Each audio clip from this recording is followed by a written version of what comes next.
Bonjour à chacun.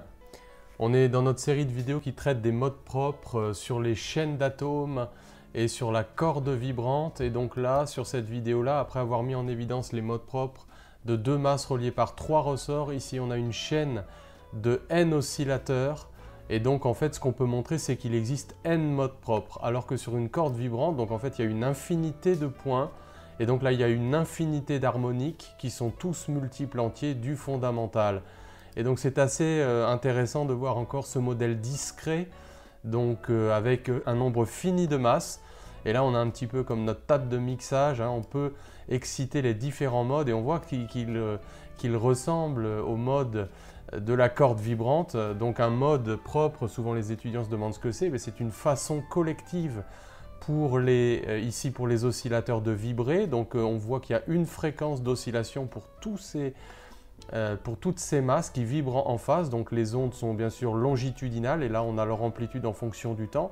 Donc on voit que celle du milieu c'est un ventre, hein, et puis quand on va aux extrémités, celle-là elle vibre très très peu, on est près des bords où on a des nœuds. Et donc on peut ici s'amuser avec les curseurs à exciter donc les différents modes propres, à observer effectivement que la fréquence de ces modes propres augmente. Et puis là, vous voyez, on voit celle-là qui reste immobile. Donc ça ressemble vraiment à la corde vibrante excitée sur son harmonique numéro 2. Hein, et là, donc, je reviens à l'harmonique 3. Hein, donc là, qui ressemble, elle aussi, au troisième mode de cette chaîne d'atomes. Donc, etc.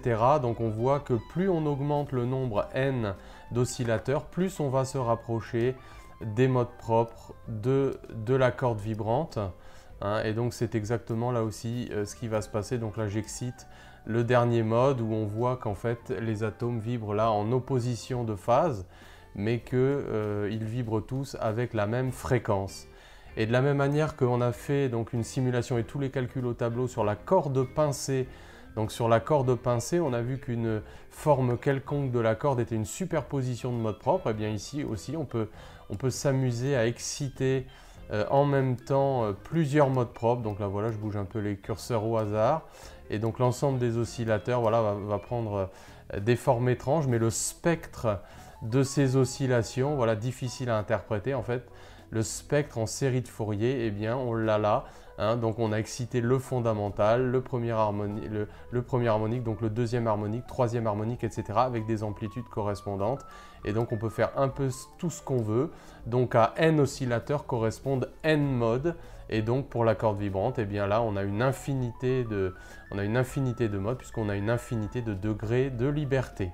Voilà, merci aux auteurs de ces excellentes simulations de l'Université du Mans de m'avoir permis de les utiliser pour faire cette vidéo. À bientôt.